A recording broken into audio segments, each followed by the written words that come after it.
have lived with mental illness for most of my life, and my recovery journey has been deeply connected to art. Recovery has never been a single decision for me. It has been a lifelong process of learning, growing, and recommitting myself again and again.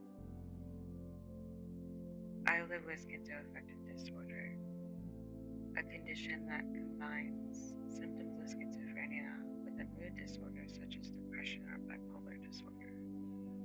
My symptoms began around age 15 when I started experiencing hallucinations and hearing voices.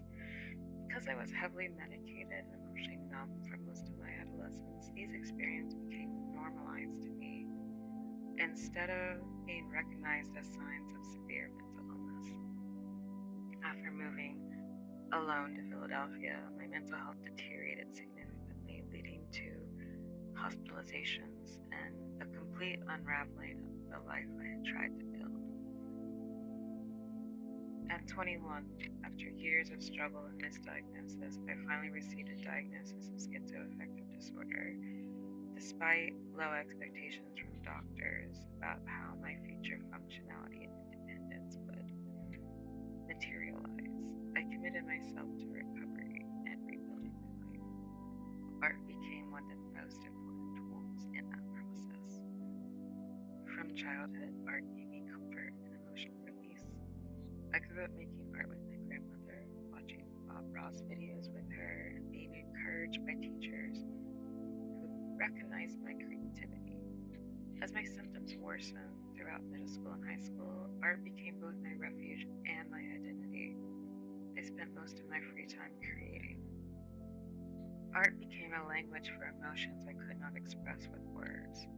During psychiatric hospital stays, I created portraits for fellow patients using whatever supplies were available, usually crayons, Crayola markers, and loose leaf paper.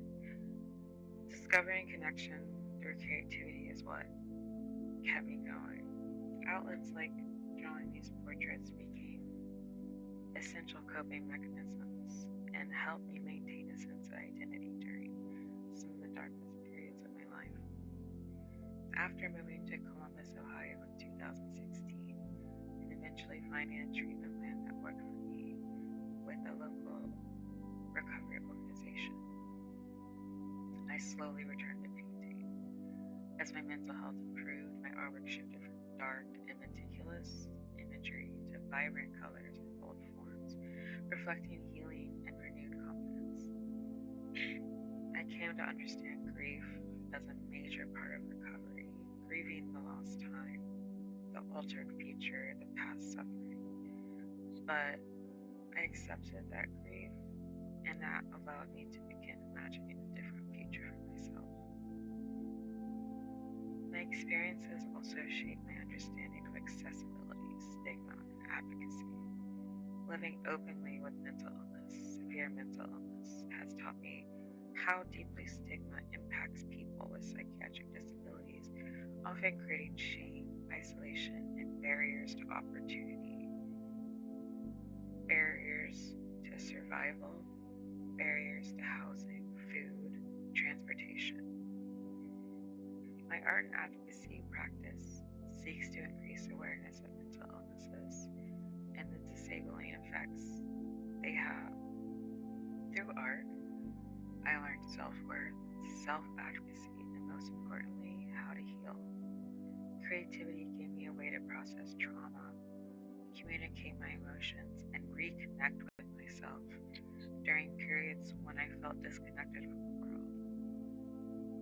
These days, I continue to live in active recovery. I'm not cured, but I have built a meaningful life centered around my art and my community. And for that, I am proud.